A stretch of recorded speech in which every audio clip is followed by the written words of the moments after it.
Greetings, fellow Gorehounds, and welcome back to a Blood Splattered vlog. I'm the Horror Guru. And I'm Count Jackula! He's Count Jackula, and he is not, in fact, in The Quiet Place. We're reviewing a movie called The Quiet Place! Today we are going to talk about The Quiet Place Day 1. Day 1? Day 1. It is technically the third film in the Quiet Place trilogy, but it is a spin-off prequel that follows a completely different character than the family from the first two Why films. is it called Day 1 if it's number 3? Because it takes place on day 1 of the alien invasion in the Quiet Place universe. But I thought that the second movie did the same thing! Yes, technically it actually did. There's flashbacks in the second movie to day 1, but that is following the characters from the first two movies. This is following a completely different character. Whoa! Her name is Samira, and she is a cancer patient in hospice care, meaning she doesn't have very long to live. She gonna die of cancer! She is, and unfortunately for her, or fortunately for her, given her circumstances, the world ends. And so she has one last chance to have her one last slice of New York pizza. It's apparently very good! It's apparently very good. So she goes on a quest to get that pizza before she dies or before the world kills her. That is essentially the movie. She is joined by a white guy named Eric, played by the dude from Stranger Things who played Eddie. This is music! This is music, yep. And her cat, Frodo, who is the most well-behaved cat I've ever seen in my life. Like, there are scenes in this movie where I'm like, there's no way that cat would be that quiet in this scene. I know. I mean, I know it's supposed to be, it's a service animal. Yeah. But still, there's calm and then there is uncat-like, Yeah, you know? Absolutely. This one engages in a lot more magical realism. Yeah, because while it doesn't ever straight up go like magic is real, the cat in this movie almost feels like a spirit animal. Yeah. And there's times where he's like guiding the characters, but they also have moments where the cat kind of leads the characters into danger. So he's not entirely like the most intelligent creature. Yeah, like this fucking cat. Because you know that game, was it Stray? Stray. Where yeah, you like where you're wandering around this post-apocalyptic wasteland as this little kitty and you're interacting with robots. We have scenes in this movie where we're watching this cat wander around this newly apocalypsed New York all on its own, just kind of going around fighting with mice and shit.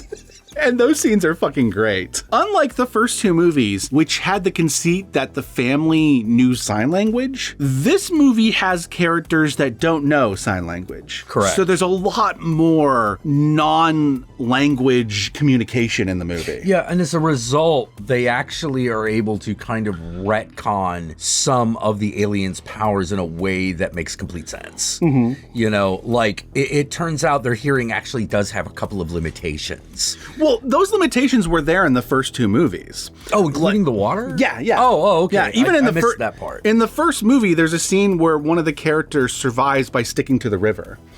Oh, okay. Because the river's like flowing by so fast, it's drowning out all the sounds. Right. It just seems like background noise. Yeah. So that is there in the first two movies. But one thing the movie shows is it really demonstrates how people had to learn to survive and learn these powers one by one. Yeah. Like learn what the aliens' limitations are, because the characters, when the aliens first land, have no idea. Yeah. Do. They literally just like hit the ground and alien comes out and kills someone. Yeah, so you're watching the characters kind of learn as the movie goes on, whereas in the first Quiet Place, the characters already knew. They're teaching us. Yeah. In the second movie, there's flashbacks to day 1, but we're still, like, the primary story takes place after the first movie. Right. So the characters, for the most part, know. This movie is the first one where we're just straight up following a character who's learning all this shit for the first time. And one of the cool conceits of the movie is that because it takes place in New York, and the humans quickly learn that the aliens can't swim, they basically block off the island, making the character stuck there. Yeah. They blow up all the bridges and shit, which actually leads to some cool Easter eggs for people who've seen the first two movies. There's a character who shows up in this movie who's a prominent character in the second movie. So be on the lookout for that when you actually see the movie. I'll talk more about that in the spoiler section. The other thing I really like about this movie is that unlike the first two movies, which are characters desperately trying to survive, our main character in this movie is one with a death sentence already. Yeah. Who's just trying to achieve a personal goal before they go. They're already content with the fact that they're not going to last long. This is a character saying goodbye in a world that's dying, and so they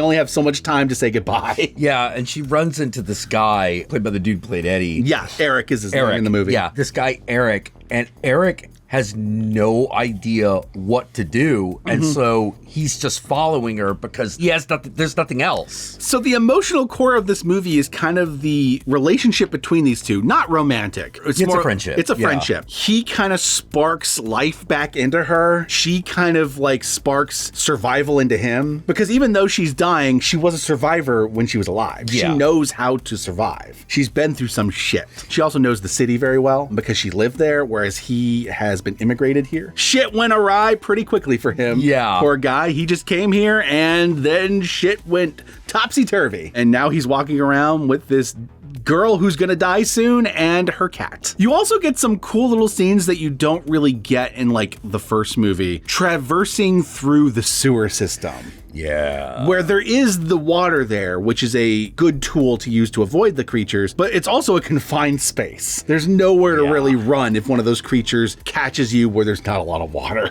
Yeah. There's a lot of really long shots while devastation is happening around a character, while they're weaving through a crowd of panicking people, and it's all one long take following the character. Yeah. While the aliens are dropping down and attacking people and cars are getting flipped. And those scenes are very well done. Oh, yeah. Super well done. This entire movie's actually pretty well done. This movie has this sense of inevitability, mainly because the character, can't make it. She's not going to miraculously be healed of cancer. Right, that's not going to happen. The world's ending. There's no doctors to look over her. It adds a layer of dread to the movie that the other movies don't necessarily have. Yeah. They have dread for other reasons. Yeah, but it's all based around like, oh God, is the monster going to kill them? This one, you're dealing with a character who's already fatalistic. Yeah, 100%. And another character that like understands why she is, but is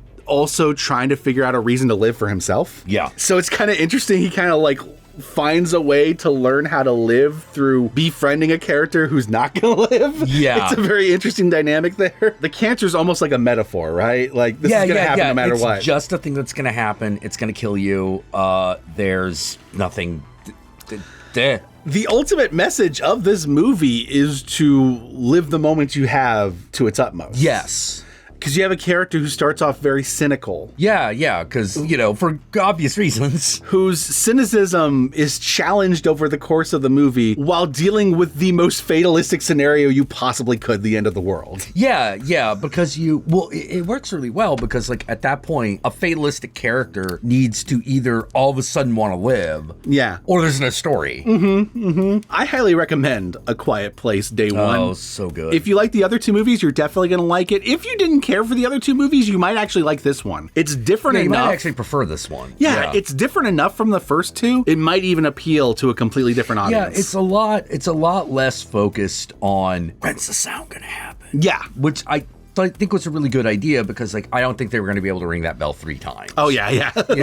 Like, there is I'm amazed that they did it twice. This movie's almost more explosive. It's like the explosive sequences in the flashbacks in the second one, but for, like, the whole movie. Yeah, because things they keep falling apart, or they are getting destroyed, or people are screaming because they don't know what's going on. The world is not settled in to what is happening for the simple reason that it's only been a couple of hours. Yeah. This just happened. I forgot to mention this is from the director of Pig.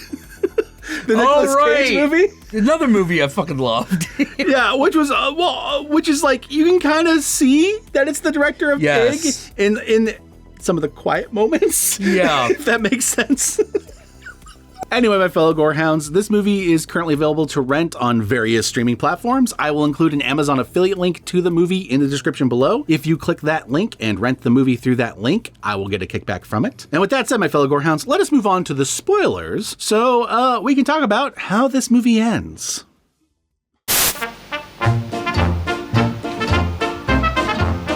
So this movie is completely building up to this character trying to acquire her last slice of New York pizza.